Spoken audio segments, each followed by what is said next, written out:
അമേരിക്കയോട് എല്ലാ തരികിട് നിൽക്കാൻ പോവുകയാണ്. മനസ്സിലായി? ഈ പുകഞ്ഞ കൊള്ളി പൂർണ്ണത്ത് എന്താ പറയുക, ഈ ചൈന, റഷ്യ, ബാക്കിയുള്ള രാജ്യങ്ങളെല്ലാം കൂടിയിട്ട് ഓലെല്ലാം കൂടിയിട്ട് അമേരിക്കനായിട്ട് തട്ടാനുള്ള പരിപാടി, അത് ഒഴിവാക്കാൻ ഓരൊന്നും സീറോ ആക്കാനുള്ള പരിപാടി.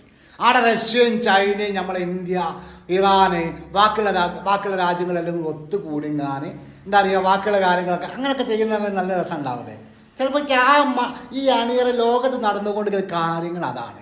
അമേരിക്ക എന്ന് പറഞ്ഞാൽ ആർക്ക് കയറി മെയ്യാൻ പറ്റിയ സാധനമായി ചെണ്ടായി മാറി. എന്താ അറിയോ, ഇറാൻ്റെ മുമ്പിൽ മുട്ടുമടക്കി രണ്ട് രാജ്യങ്ങൾ കൂടിങ്ങാൻ ഇറാൻ അടിച്ചിട്ട് ഇറാൻ എന്താ ചെയ്തത്, തിരിച്ചടിച്ച് തോൽപ്പിച്ചു എന്ന് പറയുന്നത് ലോക ചരിത്രം തന്നെ. ഇത് ലോകത്ത് എന്താ പറയുക, ഗിന്നസ് ബുക്കിലൊക്കെ എഴുതി വെക്കേണ്ട കാര്യങ്ങൾ തന്നെയാണ്. അതുകൊണ്ട് എന്തായി, അമേരിക്കൻ എല്ലാ കളിയാണ് വന്നുപോയി. എല്ലാവരും നാണം കെട്ട് തൊപ്പിട്ട് എന്താ പറയുക, ആ രൂപത്തിലൊക്കെ ആയിപ്പോയി. Thank you.